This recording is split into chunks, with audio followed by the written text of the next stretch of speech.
नमस्कार साथियों, class again सबकी कक्षा में आप सभी का स्वागत है। साथियों, आज के इस वीडियो में हम लोग चर्चा कर रहे हैं ज्योग्राफी के प्रीवियस ईयर्स क्वेश्चन जो कि बीपीएससी द्वारा पूछे जा चुके हैं। आगे बढ़ने से पहले अगर आप लोग चैनल पर नए हैं तो चैनल को सब्सक्राइब कर लें और साथ में अपने साथियों के साथ भी इनको शेयर कर दें। इससे पहले मैंने हिस्ट्री के बिहार स्पेशल के कुछ इंपॉर्टेंट प्रश्न को कराया है। जिन लोगों ने उन वीडियोस को नहीं देखा है लोग जाकर के उन वीडियोस को भी देख सकते हैं। साथ में मैंने साइंस के भी प्रीवियस ईयर्स क्वेश्चंस को कराया है जो कि बीपीएससी द्वारा खास करके पूछे जा चुके हैं, तो उन वीडियोस को भी जाकर के आप लोग देख सकते हैं। तो आइए आज के इस वीडियो में हम लोग चर्चा कर रहे हैं ज्योग्राफी के क्वेश्चंस को। तो आइए हम लोग शुरू करते हैं। पहला प्रश्न है, the process that continuously adds new crust is. वो प्रोसेस कौन सा है जो कंटिन्यूअसली नए क्रस्ट को ऐड करता है? तो इसका आंसर हो जाएगा the process is C floor spreading. अगर हम लोग सी फ्लोर स्प्रेडिंग को समझना चाहें तो इनको हम लोग कुछ इस प्रकार से समझ सकते हैं कि ये जो सी फ्लोर स्प्रेडिंग हाइपोथेसिस है ये प्रपोज किया गया था, एक अमेरिकन जियोग्राफिस्ट था हैरी एच हिस 1960 में हेस के द्वारा ये सी फ्लोर स्प्रेडिंग हाइपोथेसिस को दिया गया था।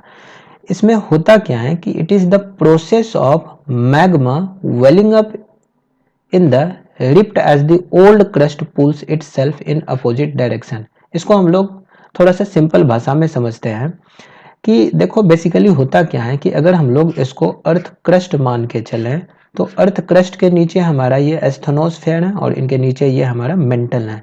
तो मेंटल में कन्वेक्शन करंट फ्लो होता है। मेंटल में कन्वेक्शन करंट फ्लो होता है। कन्वेक्शन करंट के फ्लो होने के वजह से अब जैसे देखो मेंटल में कन्वेक्शन करंट कुछ इस प्रकार से हो सकता है। एक तो ये कुछ डायरेक्शन उनका हो सकता है। जब ये डायरेक्शन होगा तो ये क्रस्ट एक दूसरे के ऊपर फोर्स लगाएगा। तो यहाँ पे क्रस्ट एक दूसरे के ऊपर जब फोर्स लगाएगा तो यहाँ पे ये दोनों क्रस्ट आपस में टकराएगा और टकरा करके ये समंदर के यानी कि सी फ्लोर के ऊपर यहाँ पे ये कुछ मॉन्टेनियस स्ट्रक्चर बना लेता है। ठीक है, तो एक तरफ तो ये हुआ, लेकिन अगर हम लोग दूसरा देखें तो कुछ इस तरह से भी हो सकता है, जैसे कि ये हमारा सी बेड है और सी बेड में ये हमारा इस तरह से अर्थ का क्रस्ट हो गया। अगर इसमें कन्वेक्शन करंट कुछ इस प्रकार से है, ये अगर कन्वेक्शन करंट कुछ इस प्रकार से है तो इस स्थिति में यहाँ पे जो ये जो ओशियनिक क्रस्ट है, इस ओशियनिक क्रस्ट के ऊपर अपोजिट डायरेक्शन में फोर्स लगता है। तो ये ओशियनिक क्रस्ट यहाँ पे सबडक्ट होता है यानी कि अंदर की तरफ जाता है, अंदर की तरफ जाता है और जो नीचे से मेंटल से जो मैग्मा आया ये मैग्मा इस जगह आकर के सॉलिडिफाई हो जाता है and this is how sea floor spreading takes place. तो इस प्रोसेस से सी फ्लोर स्प्रेडिंग होता है और इस प्रोसेस में कन्वेक्शन करंट जो मेंटल में होता है वो हमारा काफ़ी इंपॉर्टेंट हो जाता है। तो वैसे इसका आंसर तो हमारा सी फ्लोर स्प्रेडिंग होगा, लेकिन इसमें कई प्रोसेसेस इन्वॉल्व है। आई होप ये क्वेश्चंस के एक्सप्लेनेशन आप सभी को पसंद आए होंगे। अगला क्वेश्चन है, the theory that states pieces of Earth's crust are in constant slow motion driven by movement in the mantle। ये कौन से थ्योरी का स्टेटमेंट है? तो ये हमारा थ्योरी ऑफ प्लेट टेक्टोनिक्स का स्टेटमेंट है। अब हम लोग थोड़ा सा कुछ थ्योरीज के ऊपर ध्यान देते हैं, जैसे कि ये थ्योरी ऑफ पेंजिया है। क्या कहता है ये पेंजिया वाला थ्योरी? तो जर्मन मीटियोरोलॉजिस्ट था अल्फ्रेड वेगनर, उन्होंने पहली बार प्रेजेंट किया था the concept of Pangaea. Pangaea मतलब होता है all lands, along with the first comprehensive theory of continental drift। तो जो आइडिया था, the idea that earth's continents slowly moves relative to one another. मतलब यहाँ जो ये कंसेप्ट दिया गया था तो उनका ये मानना था कि अर्थ का जो कॉन्टिनेंट है ये स्लोली मूव करता है with respect to one another. 1912 में ये थ्योरी हमारे सामने आया था और बाद में the origin of continents and ocean नामक किताब में इस थ्योरी को पेश किया गया था। फिर हमारा आता है थ्योरी ऑफ प्लेट टेक्टोनिक्स। अब ये थ्योरी ऑफ प्लेट टेक्टोनिक्स जो है इसको फंडामेंटल कंसेप्ट के रूप में माना जाता है जियोलॉजी में, और यही थ्योरी हमारा एक्सप्लेन करता है the movement of Earth's lithospheric plate, and this lithospheric plate makes up the Earth's outermost shell. और ये थ्योरी ही प्रोवाइड करता है the comprehensive framework for understanding the dynamic processes that shape the earth's surface, including the formation of continents, ocean basin, mountains, earthquake and volcanic activities. तो ये theory हमें काफ़ी सारे informations देते हैं, तो इसलिए इन थ्योरीज को माना गया है फंडामेंटल कंसेप्ट, यानी कि प्लेट टेक्टोनिक थ्योरी को फंडामेंटल कंसेप्ट माना गया है जियोलॉजी में। एक कॉन्टिनेंटल ड्रिफ्ट थ्योरी भी है। कॉन्टिनेंटल ड्रिफ्ट थ्योरी ये जर्मन साइंटिस्ट अल्फ्रेड वेगनर के द्वारा 1915 में दिया गया था। अब ये कॉन्टिनेंटल ड्रिफ्ट थ्योरी क्या कहता है कि a part of the crust are capable of horizontal movement around the globe causing the continents to slowly change their position in relation to one another, यानी कि एक दूसरे के रेस्पेक्ट में ये जो कॉन्टिनेंट है ये अपना जगह चेंज कर सकता है। The fact that South America is a mirror image of Africa is presented as a proof of the, अब देखो ये कॉन्टिनेंटल ड्रिफ्ट थ्योरी में साउथ अमेरिका हमारा मिरर इमेज हो जाता है अफ्रीका का, मतलब ये प्रूफ के रूप में ऐसे दिखाया जाता है।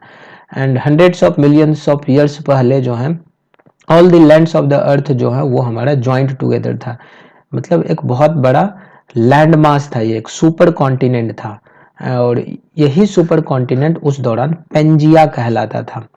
पेंजिया जिसका मतलब ग्रीक में होता है ऑल लैंड्स। लगभग 200 मिलियन ईयर्स पहले जो ये लैंड है, the land began to drift apart, ये एक दूसरे से दूर होना शुरू किया and it broke into two pieces, दो पीसेस में ये ब्रेक हो गया। और दो पीसेस में जब ये ब्रेक हुआ तो एक हमारा लॉरेशिया कहलाया और दूसरा हमारा गोंडवाना लैंड कहलाया, एक गोंडवाना लैंड और दूसरा लॉरेशिया कहलाया। और इन दोनों के बीच में जो ये हमारा समंदर था इसको तीथिस सी कहा गया, TETHYS, तीथिस सी कहा गया। तो ये कॉन्टिनेंटल ड्रिफ्ट थ्योरी से निकल करके ये सारे थ्योरीज आते हैं। अगला प्रश्न है, in the context of shipwreck tourism, shipwrecks in Indian water have been explored at Sunchi Reef, Amee shoals and Grande islands.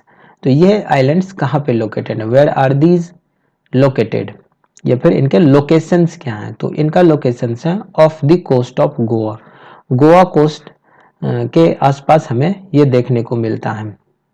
अगला प्रश्न है, consider the following statement regarding Gangetic dolphin. Gangetic dolphin को ध्यान में रखते हुए हमें स्टेटमेंट को कंसीडर करना है। तो Gangetic dolphin has been categorised as endangered under IUCN red list. क्या ये IUCN रेड लिस्ट में इसको एंडेंजर्ड माना गया है? हाँ बिल्कुल, इनको एंडेंजर्ड माना गया है, EN कैटेगरीज में इनको रखा गया है। अगला स्टेटमेंट है, it does not have a crystalline eye lens rendering it effectively blind. तो इनके पास क्रिस्टलाइन आई लेंस नहीं होता है जिस वजह से ये लगभग ब्लाइंड ही होते हैं।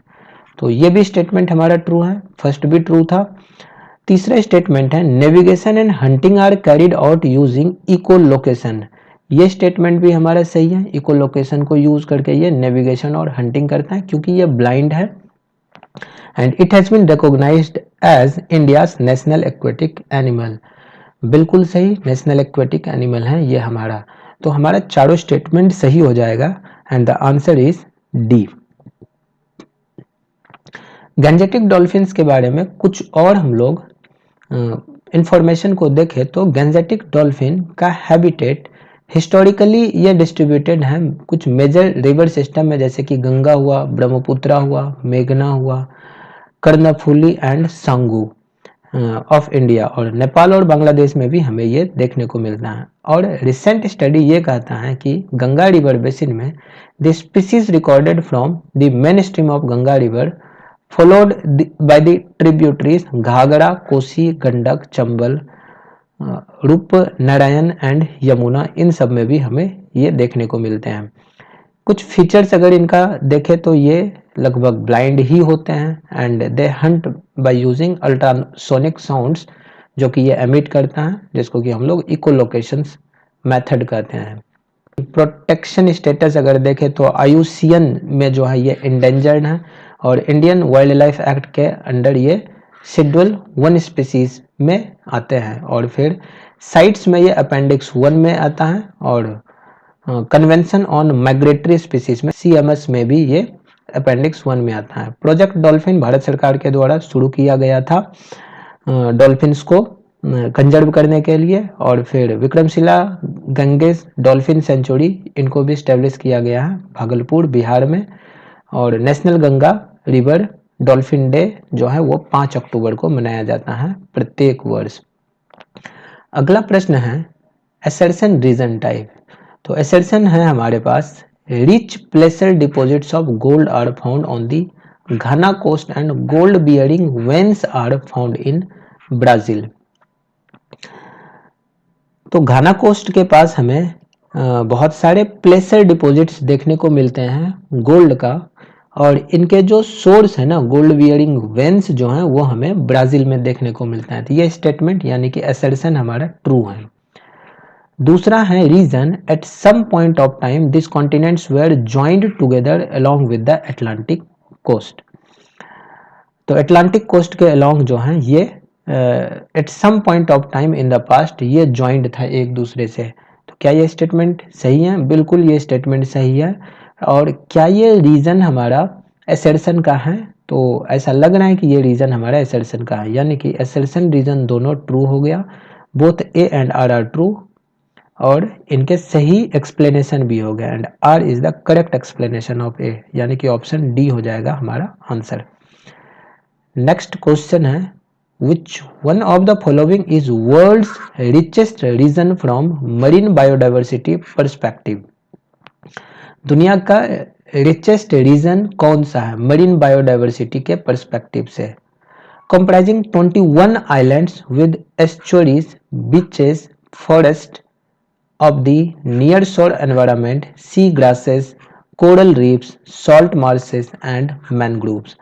तो ये हमारा जो आंसर आ जाएगा इसमें वो आंसर हो जाएगा Gulf of Mannar biosphere reserve. Gulf of Mannar biosphere reserve जो है it is the world's richest region from the perspective of marine biodiversity.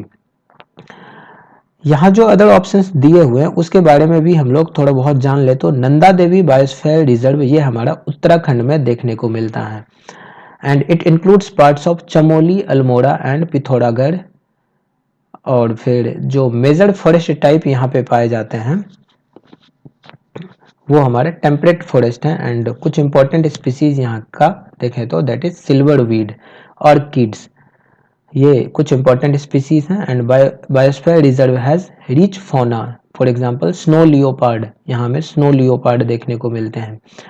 और वैसे ही सुंदरबन बायोस्फीयर रिजर्व की अगर बात करें तो ये हमारा स्वैम्पी डेल्टाइक रीजन है गंगा का जो कि वेस्ट बंगाल में देखने को मिलता है and it extends over a vast area of 9630 square kilometre, जहाँ की मैनग्रोव फॉरेस्ट हमें मिलते हैं और स्वैम्प्स देखने को मिलते हैं एंड फॉरेस्टेड आइलैंड्स भी यहाँ पे देखने को मिलते हैं। और यहाँ पे मुख्य रूप से रॉयल बंगाल टाइगर्स जो है वो पाया जाता है। नीलगिरी बायोस्फीयर रिजर्व की बात करें तो नीलगिरी बायोस्फीयर रिजर्व में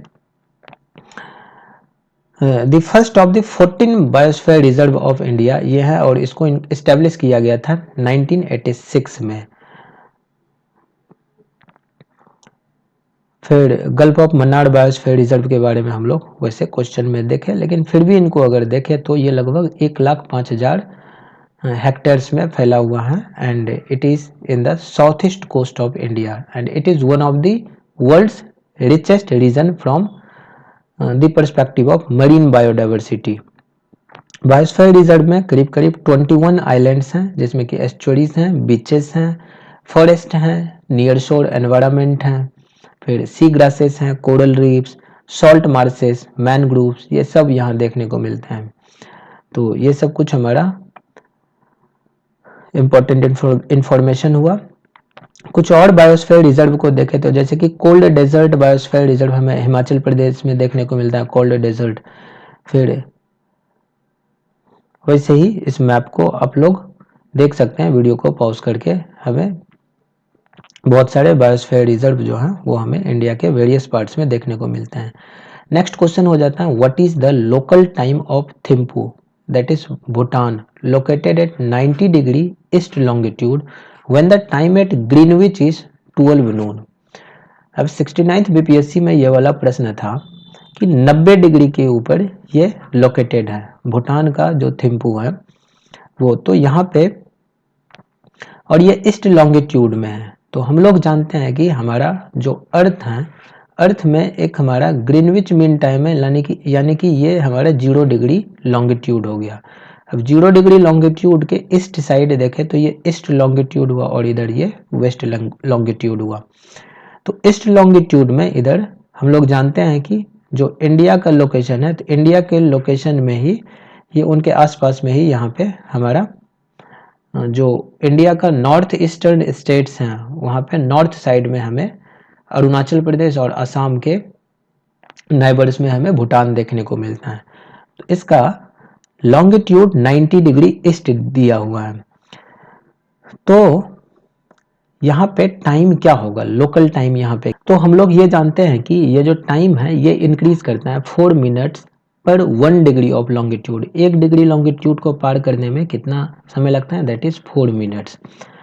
अब इस हिसाब से हम लोग देखें तो 90 डिग्री को पार करने में कितना समय लगेगा, तो 4 मिनट गुना 90, तो 9 चौके 36, दैट इज 360 मिनट्स लगेंगे। अब 360 मिनट्स को आवर में कन्वर्ट करें तो दैट इज ये हो जाएगा हमारा आवर, और 6 6 36, दैट इज 6 आवर। तो ग्रीनविच के पास 12 बजे का नून है, तो इससे 6 घंटा आगे का समय हमें दिखेगा। तो नून का टाइम यानी कि पीएम हो चुका है, तो हमारे पास आंसर हो जाएगा 6 पीएम। नेक्स्ट क्वेश्चन है, which of the following statement is correct. पहला स्टेटमेंट है, mica is found in Koderma, mica Koderma में पाया जाता है, ये स्टेटमेंट सही है। बाकी स्टेटमेंट गलत है, लेकिन फिर भी हम लोग देख लेते हैं कि Kadapa series is famous for diamond. तो कडप्पा सीरीज के ऊपर अगर हम लोग बात करें तो कडप्पा सिस्टम जो है, it is called the Kadapa system because the rock outcrops were first observed in the Kadapa districts of Andhra Pradesh, and there were deposits in the synclinal basins, and these are unfossiliferous rocks, and some of the rocks in these categories are clay, slates, sandstone and limestone, and these rocks contains ores of iron, manganese, copper, cobalt, nickel etc. तो इन चीज़ों के लिए Kadapa series famous है। बाकी अगर petroleum देखें तो petroleum reserves are found in Aravalli hills. Aravalli hills तो हमारा इधर नॉर्थ वेस्ट रीजन में पाया जाता है, तो यहाँ पे कोई पेट्रोलियम रिजर्व्स नहीं है। और natural gas is found in Dharwar rock system. Dharwar rock system में नेचुरल गैस कहाँ पाया जाएगा, धारावड़ रॉक सिस्टम में हमें मेनली मिनरल्स देखने को मिलते हैं, जैसे मैंगनीज हुआ, आयरन ओर, कॉपर हुआ, लीड हुआ। यहाँ में पेट्रोलियम देखने को नहीं मिलता है, तो ये भी इसीलिए स्टेटमेंट गलत हो गया। तो नेक्स्ट क्वेश्चन हो जाता है, how many latitudes are there on the globe drawn at 1 degree interval. हमारे ग्लोब के पास 1 डिग्री इंटरवल के ऊपर जब लैटिट्यूड्स डाले जाते हैं तो कितने लैटिट्यूड्स हो जाते हैं, तो ये संख्या है 179, 179 लैटिट्यूड है। अब देखो कि जो लैटिट्यूड है off the place on the earth surface, it is it's distance north और साउथ ऑफ द इक्वेटर। हम लोग जान रहे हैं कि अर्थ है, अर्थ का 0 डिग्री लैटिट्यूड इक्वेटर कहलाता है। इसके नॉर्थ में हमें 90 लैटिट्यूड्स देखने को मिलते हैं, और इसके साउथ में भी हमें 1 डिग्री से लेकर के वो 90 तक हमें जाना पड़ता है। तो कुल मिलाकर के अगर हम लोग देखें तो measured along the meridians of that places as an angle from the centre of the earth, and lines joining places with the same latitudes are called parallels, and the value of equator is 0 degree and latitude of the poles are 90 degree south and 90 degree north, and if parallels of latitudes are drawn at an interval of 1 degree, तो there will be 89 parallels in the northern and southern hemisphere। तो 89 मिल करके और plus में एक 0 degree वाला मिला करके हमारा टोटल 179 आंसर हो जाता है।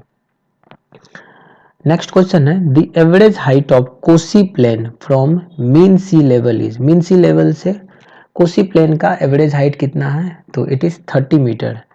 एवरेज हाइट हमारा 30 मीटर है। और कोसी बेसिन जो है it is the integral part of lower Ganga plain and ये मेनली हमारा लेवल्ड प्लेन होता है। तो एवरेज एलिवेशन है in the basin is between 30 metre to 40 metre. General slope is from the south, general slope is to the south from the north west to south east. Next question हो जाता है on which plateau the tropic of cancer and Indian standard time line intersect each other. तो किस plateau के ऊपर ये दोनों tropic of cancer और IST जा करके मिलता है, तो ये जा करके हमारा मिलता है बाघेलखंड रीजन में। ट्रॉपिक ऑफ कैंसर हमारा 23.5 डिग्री नॉर्थ लैटिट्यूड है और Indian standard time 82.5 degree east longitude है। ये दोनों एक दूसरे को इंटरसेक्ट करता है बाघेलखंड प्लेट्यू वाले रीजन में। और ये दोनों जो एक दूसरे को इंटरसेक्ट करता है दिस प्लेस इज सूरजपुर। ये प्लेस हमारा सूरजपुर है और ये सूरजपुर लोकेटेड है छत्तीसगढ़ में। छत्तीसगढ़ में ये लोकेटेड है।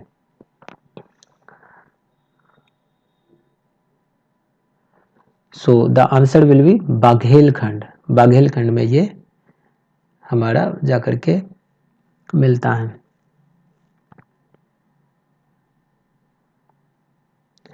नेक्स्ट क्वेश्चन हो जाता है which districts of Uttarakhand is not situated along the Tibet boundary. Uttarakhand का कौन सा डिस्ट्रिक्ट हमें तिब्बत के बाउंड्री पे देखने को नहीं मिलता है, तो इट इज अल्मोड़ा। अल्मोड़ा हमें तिब्बत के बाउंड्री पे देखने को नहीं मिलता है। तो इनके अगर हम लोग नेबरिंग स्टेट्स को देखें तो उत्तराखंड के वेस्ट में हिमाचल प्रदेश हो जाता है और उत्तराखंड के साउथ में हमें उत्तर प्रदेश देखने को मिलता है। उत्तराखंड का फॉर्मेशन 9 नवंबर 2000 को हुआ था। इनके कैपिटल देहरादून है और यहाँ करीब करीब नहीं, यहाँ टोटल 13 डिस्ट्रिक्ट्स हैं। इनका एंशियंट नाम, पहले जो इनका नाम था दैट वाज उत्तरांचल एंड इनके 2 एडमिनिस्ट्रेटिव डिवीजन है, एक गढ़वाल है, दूसरा कुमाऊं है। इसका हाई कोर्ट नैनीताल में देखने को मिलता है।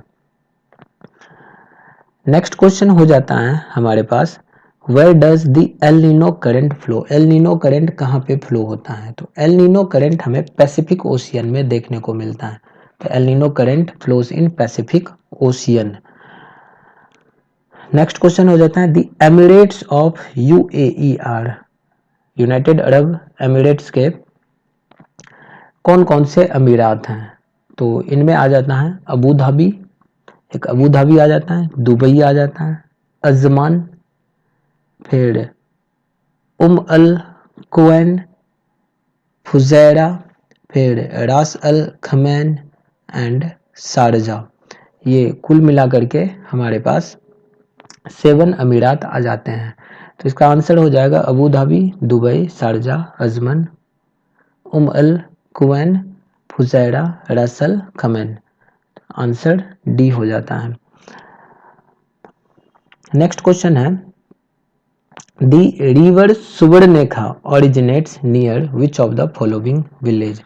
किस गांव के आसपास रिवर सुवर्णरेखा ओरिजिन होता है। Subarnarekha river originates near Nagri village. Nagri village के आसपास जो है ये ओरिजिनेट होता है।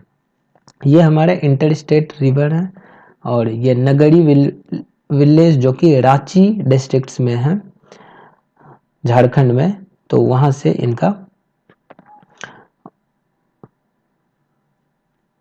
से ये ओरिजिन होता है।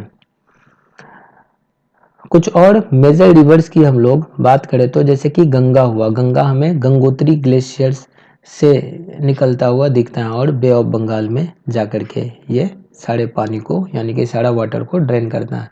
यमुना यमुनोत्री ग्लेशियर से हो गया। ब्रह्मपुत्रा हिमालयन ग्लेशियर से है एंड ये तिब्बत के थ्रू आता है, यानी कि ब्रह्मपुत्रा को अगर देखें तो ये मानसरोवर झील जो है उस जगह से ये ओरिजिन होता है और ये तिब्बत होते हुए हमारा अरुणाचल प्रदेश में इंटर करता है, फिर फाइनली बांग्लादेश होते हुए ये बे ऑफ बंगाल में सारे वाटर को ड्रेन कर देता है।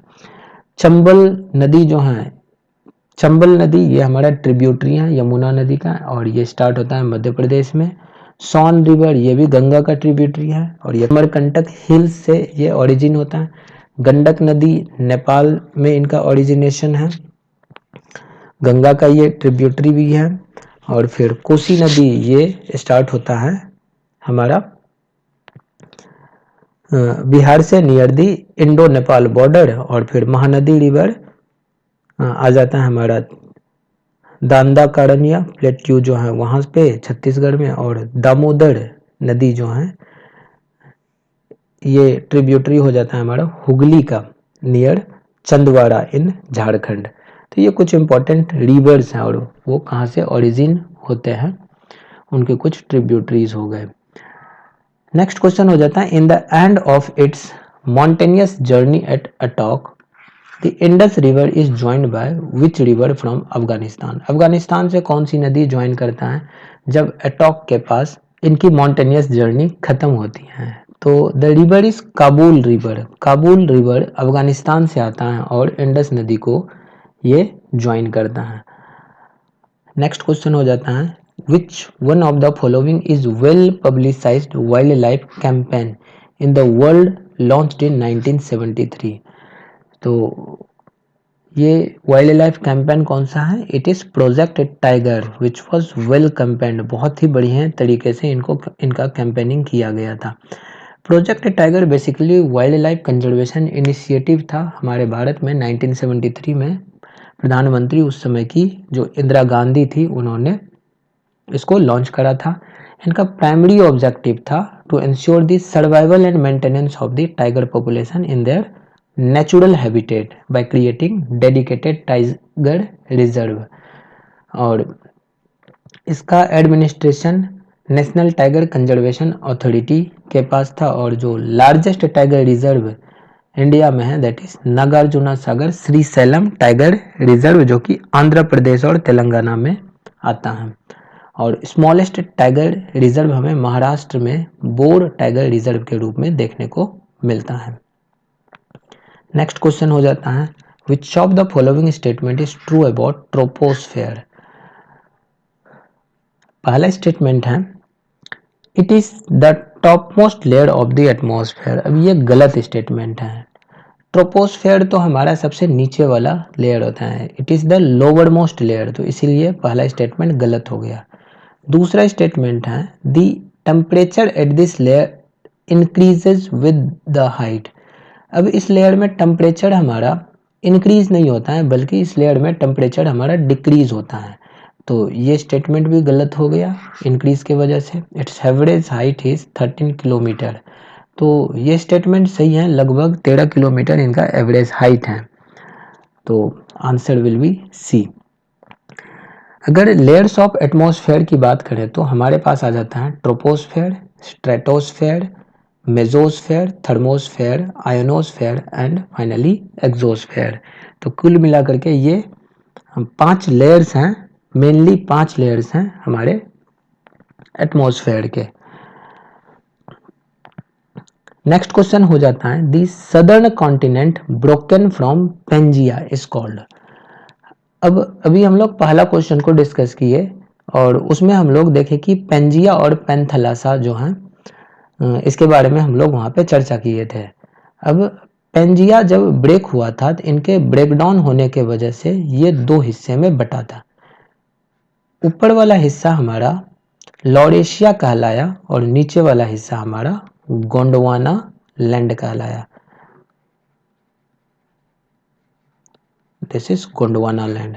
और यहाँ जो ये समंदर हुआ इट वाज तिथिस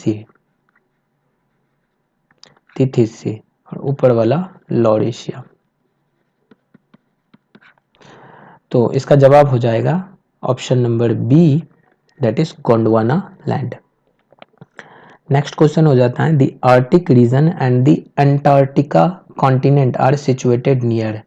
आर्टिक रीजन और अंटार्कटिका कॉन्टिनेंट ये सिचुएटेड है, it is situated near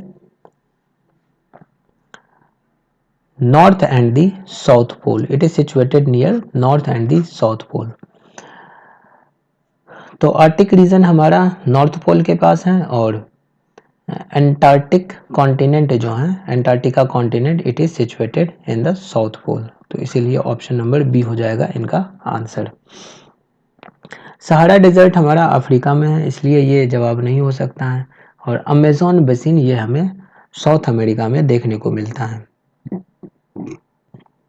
next question है, which states of India have a common border with Myanmar. Myanmar के साथ बॉर्डर शेयर करने वाला कौन कौन सा राज्य है। तो म्यांमार के साथ बॉर्डर एक तो अरुणाचल प्रदेश करता है, दूसरा नागालैंड भी करता है, बिल्कुल सही, मणिपुर भी करता है और मिजोरम भी करता है। तो ये चारों स्टेट म्यांमार के साथ हमारा बॉर्डर शेयर करता है। तो ऑप्शन नंबर ए ही हो जाएगा इनका आंसर। म्यांमार के बारे में अगर हम लोग देखें तो ये हमारा साउथ ईस्ट एशियन कंट्रीज में आ जाता है, हमारा नाइबर्स है, यानी कि इंडिया का नाइबर्स है। इनकी करेंसी क्यात है, इनका जो मेन माउंटेन रेंज है that is Arakan Yoma. Arakan Yoma इनका मेन माउंटेन रेंज है जो कि एक्सटेंड करता है from the Arakan Yoma Himalaya. Irrawaddy rivers जो है यहाँ का मेन रिवर है which is flowing in Myanmar. हमारे नाइबर्स के बारे में अगर कुछ चर्चा करें तो हमारे नाइबर्स में एक बांग्लादेश आ जाता है और बांग्लादेश के साथ शेयर करने वाले जो स्टेट्स हैं दैट इज वेस्ट बंगाल, फिर असम, मेघालय, त्रिपुरा एंड मिजोरम। चाइना आ जाता है, चाइना के साथ जम्मू कश्मीर हो गया, लद्दाख हो गया, हिमाचल प्रदेश हो गया, Uttarakhand, Sikkim and Arunachal Pradesh, all the state share boundary with China. Pakistan के साथ जम्मू कश्मीर, फिर पंजाब, राजस्थान एंड गुजरात। नेपाल के साथ Uttarakhand, Uttar Pradesh, Bihar, West Bengal and Sikkim. Myanmar के साथ अभी जस्ट हम लोग देखें, भूटान के साथ Sikkim, west Bengal, Assam and Arunachal Pradesh and Afghanistan के साथ जम्मू कश्मीर, वखान कॉरिडोर के पास जो कि पाकिस्तान ने अभी ऑक्यूपाई किया हुआ है, that is it lies in PoK. तो ये हमारे नेबरिंग कंट्रीज हुए और उनके साथ जो बॉर्डर शेयर करने वाले स्टेट्स हैं उनके नाम हो गए। लेंथ ऑफ बाउंड्रीज की अगर बात करें, लेंथ ऑफ बॉर्डर की अगर हम लोग बात करें तो बांग्लादेश के साथ हमारा 4096 किलोमीटर की बाउंड्री है जो कि लार्जेस्ट है अमॉन्ग आवर नेबर्स। चाइना से भी अधिक है, चाइना के साथ तो हमारा 3488 किलोमीटर की ही बाउंड्री है और पाकिस्तान के साथ 3322 किलोमीटर की बाउंड्री है।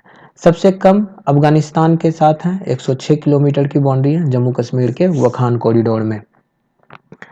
नेक्स्ट क्वेश्चन आ जाता है, which one of the following is the world's richest region from a marine biodiversity perspective.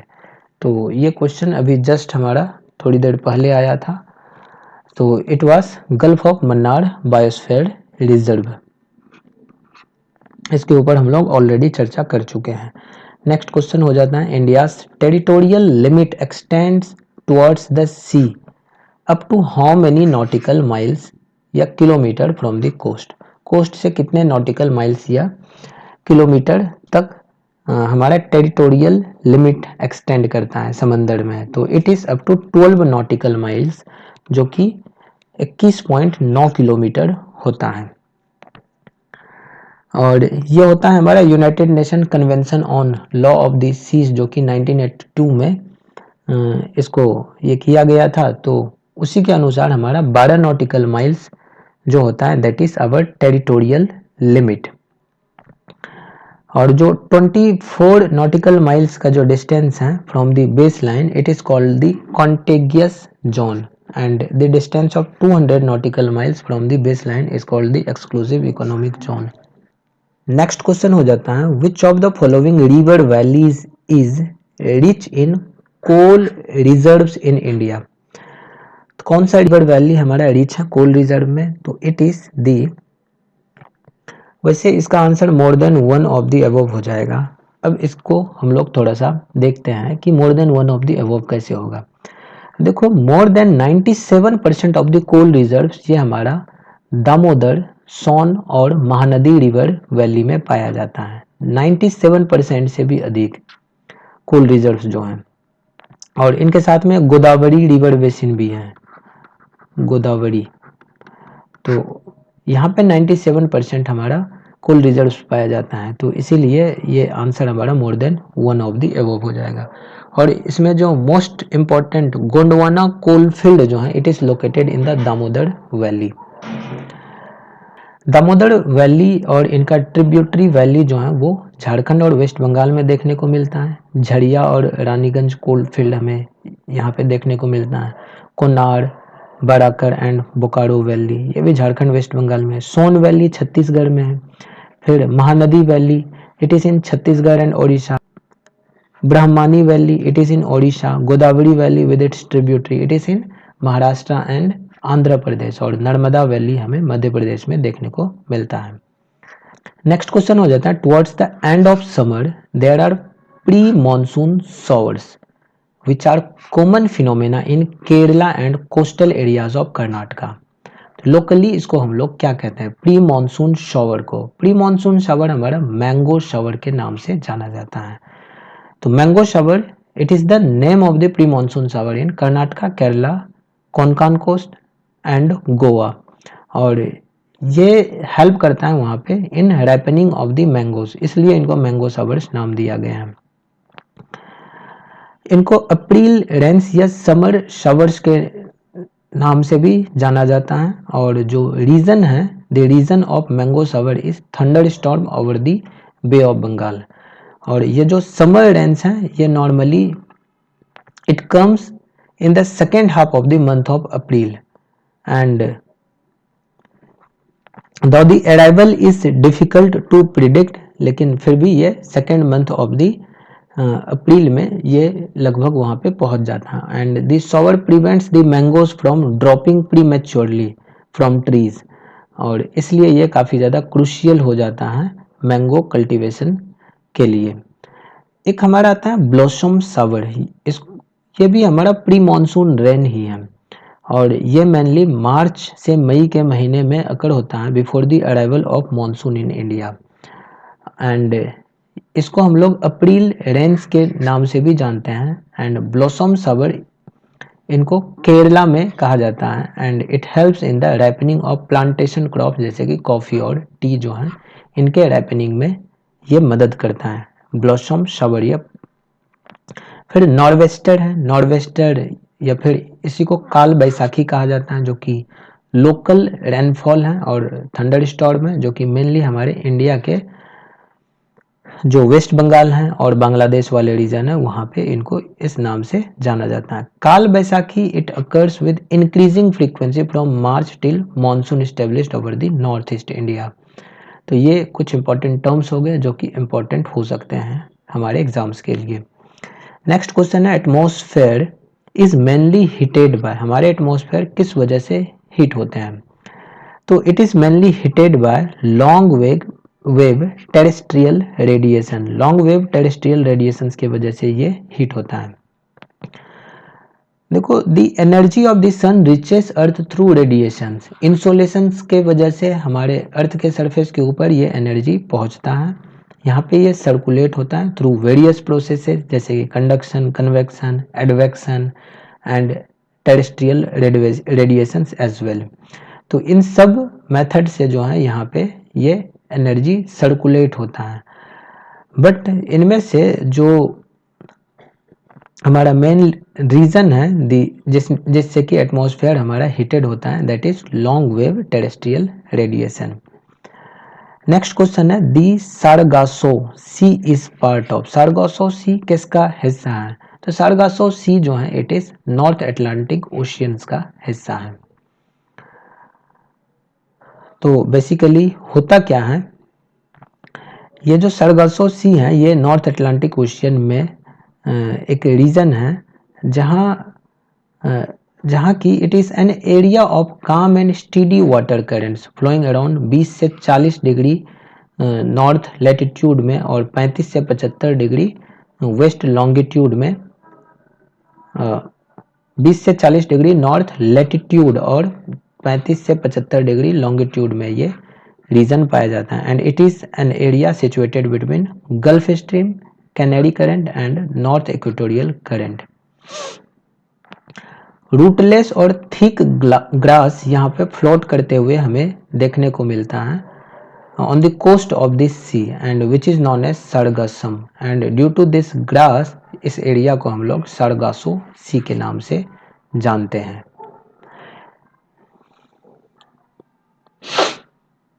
और इसी रीजन में हमें हाईएस्ट सैलिनिटी और टेम्परेचर देखने को मिलता है अटलांटिक ओशियन में। नेक्स्ट क्वेश्चन हो जाता है what is the boundary line between India and China called. Bharat और चाइना के बीच में बाउंड्री लाइन को क्या कहते हैं? तो भारत और चाइना के बीच का जो बाउंड्री लाइन है it is known as McMahon line. अगर हम लोग कुछ और भी बाउंड्री लाइंस की बात करें तो पाकिस्तान और अफगानिस्तान में के बीच में जो बाउंड्री लाइन खींचा गया है उसको हम लोग दुरंद लाइन के नाम से जानते हैं। तो basically it was delimited by Mortimer Durand with an agreement of the erstwhile Amir of Afghanistan in 1893। तो उसी के नाम पे इनको दुरंद लाइन कहा जाता है। इंडिया और चाइना के बीच में सर हेनरी मैकमोहन ने इस लाइन को खींचा था। तिब्बत के जो रिप्रेजेंटेटिव्स हैं उनके कंसल्टेशन से 1914 में ये लाइन डाला गया था, तो इसीलिए उनके नाम पे ये मैकमोहन लाइन कहलाता है। इंडिया और पाकिस्तान के बीच में रेड क्लिफ लाइन है। बेसिकली सिरिल रेडक्लिफ जो है इन्होंने भारत और पाकिस्तान का पार्टीशन किया था और इसीलिए इस लाइन को इंडिया पाकिस्तान के बीच के लाइन को हम लोग क्या कहते हैं? ये रेडक्लिफ लाइन कहते हैं। नेक्स्ट क्वेश्चन हो जाता है Rajasthan receives a very little rain because. Rajasthan में काफ़ी कम बारिश होती है, क्यों? तो इट इज़ टू हॉट। बाकी और भी रीजंस देखते हैं। There is no water available and thus the wind remains dry. अब देखो रेनफॉल होने में ये ड्राई का होना कुछ खास वैसा रीज़न दिख नहीं रहा है। बहुत ज़्यादा गर्मी तो होती ही है लेकिन ये रीज़न नहीं हो सकता है, क्योंकि रेनफॉल के लिए हमें चाहिए वाटर वेपर चाहिए, है ना। वाटर वेपर चाहिए जो कि क्लाउड्स का फॉर्मेशन करे। अब वाटर वेपर, अब बहुत ज़्यादा गर्मी होने से इनका कुछ वैसा संबंध नहीं है, नीचे पानी भी होना चाहिए ताकि ये वाटर इवापोरेट करके क्लाउड्स को बना सके। तो इसके लिए the winds do not come across any barrier to cause the necessary uplift to cool the air. अब देखो होता क्या है, इस तरह के रेनफॉल को वैसे हम लोग कन्वेक्शनल रेनफॉल कहते हैं।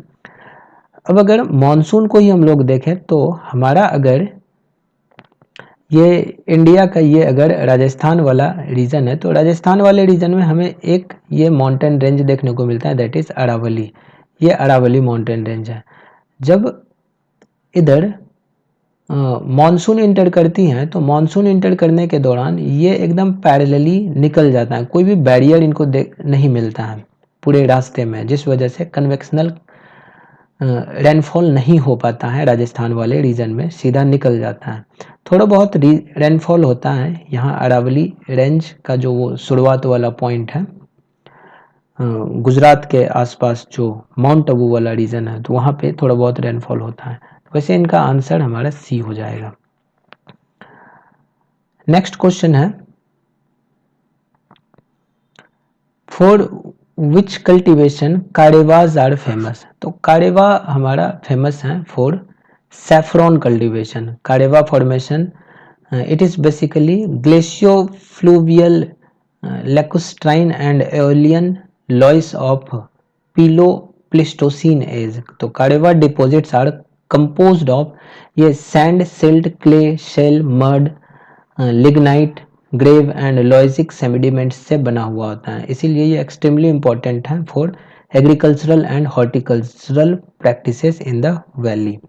और जो world famous variety of saffron है जिसको कि यहाँ पे लोकली जाफरान नाम से जाना जाता है, वो हमें इसी सॉइल में देखने को मिलता है। वॉलनट हुआ, एप्पल हुआ, ये सब, और फिर एलमॉन्ड्स वगैरह सब हुआ, ये सब भी हमें इन सॉइल्स में बहुत अच्छे तरीके से कल्टीवेट कर सकते हैं। नेक्स्ट क्वेश्चन हो जाता है, कंसीडर द फॉलोइंग स्टेटमेंट। तो इन स्टेटमेंट में से in India project tiger was launched in 1973, तो ये स्टेटमेंट सही है। प्रोजेक्ट टाइगर हम लोग अभी देखें, क्वेश्चन आया हुआ था। प्रोजेक्ट टाइगर 1973 में शुरू किया गया था। The theme of national biodiversity day in 2022 is building a shared future for all life. 2022 में जो नेशनल बायोडाइवर्सिटी डे मनाया गया था, उसका थीम यही था, building a shared future for all life. तो ये भी स्टेटमेंट सही हो गया। The project tiger is a tiger conservation programme, बिल्कुल सही। तो स्टेटमेंट हो जाएगा 1 2 3 हमारा सही हो गया, ऑप्शन सी आंसर हो जाएगा इसका। Next question, eight which of the following places the newspaper print paper industry is located. कहाँ पे प्रिंट पेपर इंडस्ट्री लोकेटेड है? तो it is located in Nepanagar. Nepanagar biggest newspaper print mill of India जो है वो नेपानगर में ही हमें देखने को मिलता है, जो कि मध्य प्रदेश में। Nepanagar is in MP, that is Madhya Pradesh. Next question हो जाता है, where was the first coal mine in India mined. Bharat में पहला कोल माइन कहाँ पे माइन किया गया था? तो it was in Raniganj. Raniganj में पहला कोल माइन को माइन किया गया था ईस्ट इंडिया कंपनी के द्वारा इन 1774, 1774 में पहली बार इनको माइन किया गया था। कुछ इंपॉर्टेंट कोल फील्ड्स हैं, जैसे कि झड़िया हुआ, बोकारो, जयंती, गोड्डा, गिरिडीह, रामगढ़, करमपुर, डाल्टनगंज, ये सब हमें झारखंड में देखने को मिलता है। फिर कोरबा, हसदेव, मांद, रायगढ़ कोलफील्ड, ये सब छत्तीसगढ़ में देखने को मिलता है। और भी बहुत सारे इधर इंपॉर्टेंट कोलफील्ड्स हैं, तो एक बार सरसरी निगाहों से इनको देख लें। नेक्स्ट क्वेश्चन हो जाता है, according to the census of India 2011 which scheduled tribe is largest in India. Bharat में कौन सा शेड्यूल्ड ट्राइब सबसे अधिक है 2011 सेंसस के अनुसार? तो ये हो जाता है भील ट्राइब। भील ट्राइब सबसे अधिक है। तो Bhils are the largest tribal group in India, और ये लगभग 38% कॉन्स्टिट्यूट करते हैं of the total scheduled tribal population in India. Bhil tribe mainly Maharashtra, Chhattisgarh, Gujarat, Rajasthan, Madhya Pradesh और त्रिपुरा में पाया जाता है। गोंड ट्राइब इसके बाद सेकेंड लार्जेस्ट एसटी में आता है, फिर थर्ड में संथाल आता है which is the third largest tribal community.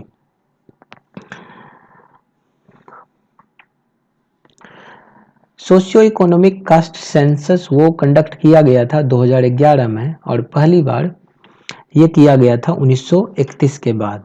And it seeks to canvass every Indian family in rural and urban India and ask about their economic status और स्पेसिफिक कास्ट नेम, और भी कई सारे इंफॉर्मेशंस थे।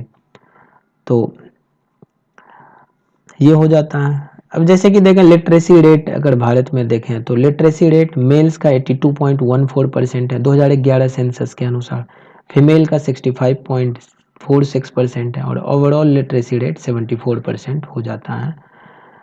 Next question हो जाता है, which is the chief heavenly body of solar system. Chief heavenly body solar system का सन है। Sun is the chief heavenly body of solar system. Next question हो जाता है, which elements are abundant in the formation of interior layer of the earth. Earth के interior layer के formation में कौन सा एलिमेंट सबसे अधिक अबंडेंट है? तो it is nickel and ferrum. Nickel and ferrum are the abundant metals, abundant element in the formation of interior of the earth. Crust या लिथोस्फीयर की हम लोग बात करें तो यहाँ sial that is silica and aluminium यहाँ में ज़्यादा मात्रा में देखने को मिलता है। मेंटल में sima that is silica and magnesium, and it is below the earth crust, और ये 2900 किलोमीटर लगभग थिक हैं और काफ़ी ज़्यादा हॉट हैं, डेंस हैं। आयरन और मैग्नीशियम रिच सॉलिड रॉक्स यहाँ पे पाए जाते हैं। फिर अर्थ का जो तीसरा लेयर है दैट इज कोर, जो कि इनर कोर है, इसको हम लोग सेंट्रोस्फेयर भी कहते हैं। ये निकल और फेरस से मिलकर के बना हुआ है। It is the centre of the earth and it is made up of two parts, एक लिक्विड आउटर कोर हुआ और दूसरा सॉलिड इनर कोर हुआ। आउटर कोर ये निकल, आयरन और मोल्टेन रॉक का बना हुआ है।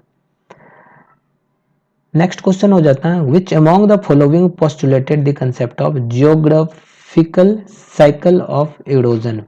Geographical cycle of region erosion ये WM डेविस के द्वारा दिया गया था, जो कि एक अमेरिकन जियोग्राफर थे और उन्होंने ये जियोग्राफिकल साइकिल के कंसेप्ट को दिया था, जिसको कि इरोजनल साइकिल के नाम से जाना जाता है। नेक्स्ट क्वेश्चन है, in which hemisphere roaring 40s, furious 50s and shrieking 60s are blowing. तो it is in the southern hemisphere. Southern hemisphere में ये हमें देखने को मिलता है। Roaring 40s, furious 50s and screaming 60s, ये हमें कुछ जैसे कि 40 डिग्री लैटिट्यूड के बीच में हमें बिटवीन 40 डिग्री लैटिट्यूड हमें रोरिंग 40s देखने को मिलते हैं। 50 डिग्रीज के अराउंड हमें फ्यूरियस 50s और 60 के अराउंड श्रीकिंग 60s या स्क्रीमिंग 60s देखने को मिलते हैं। नेक्स्ट क्वेश्चन है, Pattiseema project is associated with the integration of which of the following river. 67 BPSC exam में पूछा गया था and the exam was cancelled. Pattiseema project, तो ये कृष्णा और गोदावरी नदी से रिलेटेड है। बेसिकली पट्टिसीमा प्रोजेक्ट जो है, यहाँ कृष्णा और गोदावरी नदी को जोड़ा जा रहा है एक कैनाल के थ्रू, जो कि लगभग 174 किलोमीटर लंबा कैनाल होने वाला है। पट्टिसीमा और फेरी विलेज जो है, इन दोनों को जोड़ा जाएगा।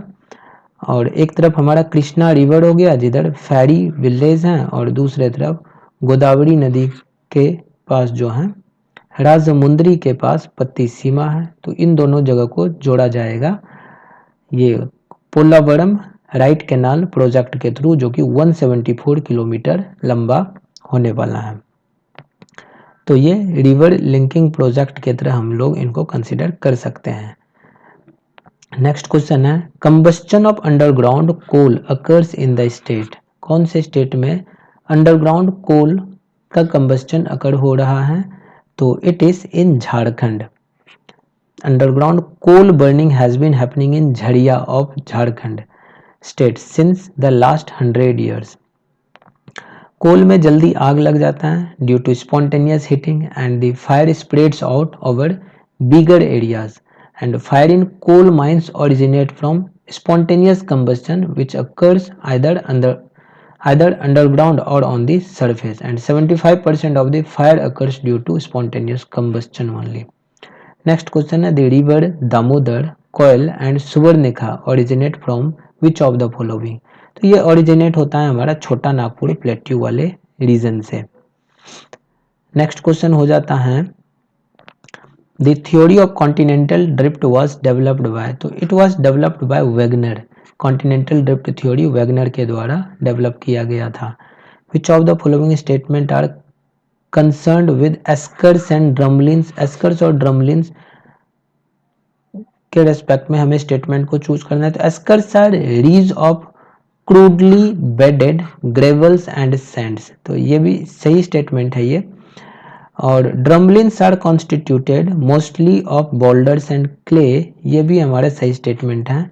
Basket of egg topography is characteristic of terrain with eskers, नहीं ये सही नहीं है। While eskers are built by glacier streams, drumlins result from glacier action, ये सही स्टेटमेंट है। बेसिकली ये लैंड फीचर्स हैं, फिजिकल फीचर्स हैं जो हमें इधर देखने को मिलते हैं, ये ग्लेशियर्स वगैरह से हमें देखने को मिलते हैं, एस्कर्स and drumlins.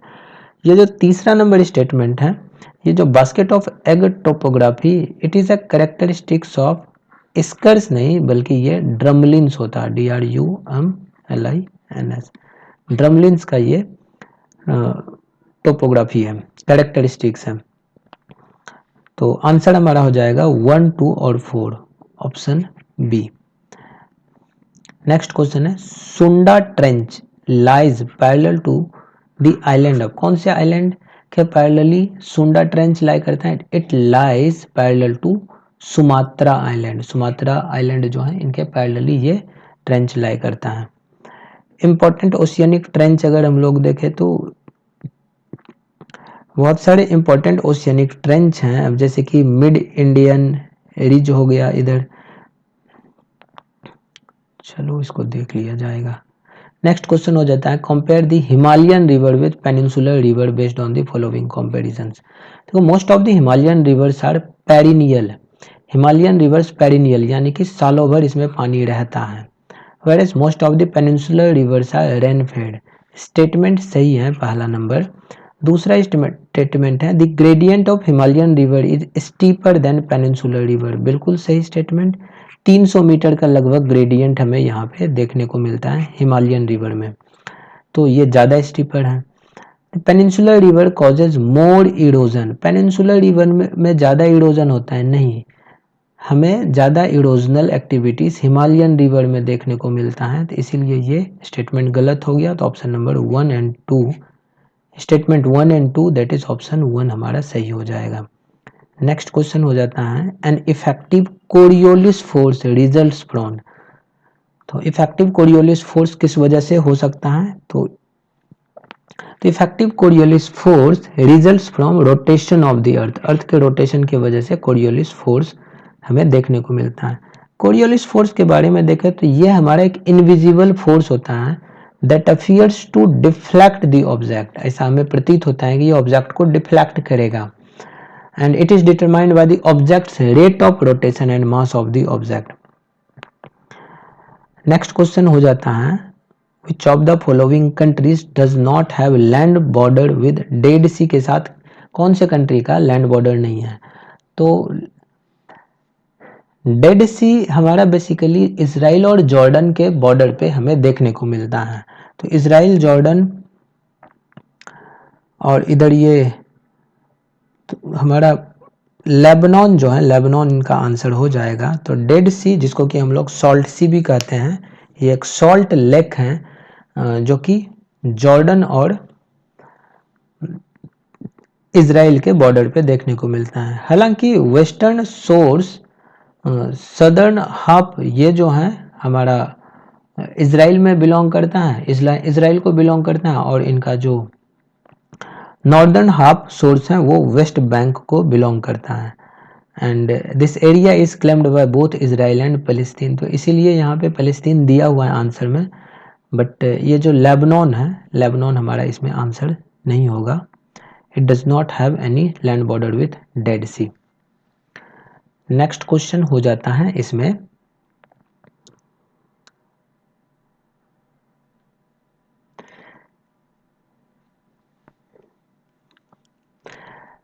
Ilmenite which is widely distributed along the Indian coast line is a mineral of, किसका मिनरल है? It is a mineral of titanium, it is a mineral of titanium which is widely distributed along the Indian coast lines. Next question है, Ganga plains has been described as a, तो Ganga plane is described as a geosyncline, ये हमारा जियोसिनक्लाइन था। जियोसिनक्लाइन मतलब कि ये एक huge depression हुआ करता था पहले, और जो ये इसीलिए इनको हम लोग जियोसिनक्लाइन कहते हैं। और फिर पेनीप्लेन की अगर हम लोग बात करें तो पेनीप्लेन जो है in the course of geological time it reduce the land almost two the base level, ये इरोजनल एक्टिविटीज़ की वजह से जो है लैंड जो है वो बेस लेवल में यानी कि सी लेवल के लगभग में आ जाता है, and living so little gradient that essentially no more erosion could occur, तो उसको हम लोग पेनी प्लेन कहते हैं। और pediplain it is an extensive plain formed in a desert by the coalescence of neighbouring pediments. और karst topography, तो karst plain जो हैं it can be best described as a limestone plain. तो ये इसका जवाब हो जाता है, यानी कि गंगा प्लेन हमारा जियोसिंक्लाइन प्लेन है। तो साथियों आज के इस वीडियो में इतना ही। खत्म करने से पहले अगर आप लोग चैनल पर नए हैं तो चैनल को सब्सक्राइब करें और अपने साथियों के साथ इनको शेयर भी कर दें।